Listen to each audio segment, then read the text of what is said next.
Hi, this is Susie Ertzberger from Better Investing. We are a national nonprofit association that provides unbiased investment education and powerful online stock analysis tools to create successful lifelong investors.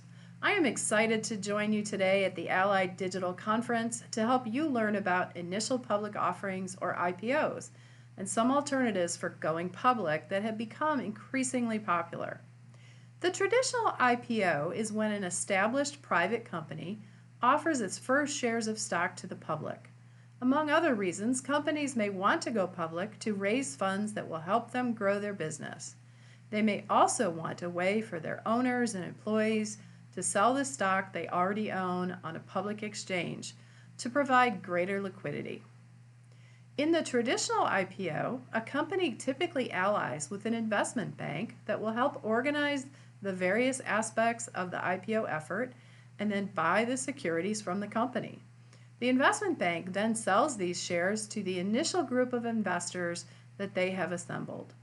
Only after this point, on a set date, can those initial investors sell the shares on the public exchange where the stock is listed.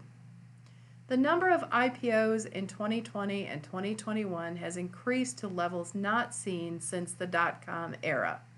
Strong markets and more investor appetite for new stocks have helped fuel this growth. However, notably, 80% of the increased number of IPOs are from companies called Special Purpose Acquisition Companies, or SPACs, also called blank check companies. The blank check company forms and goes through the IPO process without having any underlying operating business. It is a shell company.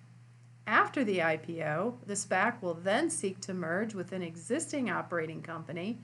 Thus, the operating company will be able to go public without having to go through the IPO process itself. Companies can also sell shares without an IPO by doing a direct listing. In this scenario, the company sells its existing outstanding shares directly in a public market without the traditional IPO process or investment banks. Between December 2020 and May 2021, the SEC has approved rules changes that now allow some companies who meet very specific requirements to do a direct listing and to raise capital during that process. This rule change may free up some companies to avoid the more costly and onerous IPO process. If you are interested in buying into an IPO, SPAC, or direct listing, be aware that these investments are speculative and risky. Don't go by hearsay, popularity, or price alone. Do your research, read the prospectus, understand what is being sold, and the management team behind the company. The SEC has a series of articles about IPOs, SPACs, and direct listings that are well worth reading. Thanks again for your time and for learning about IPOs.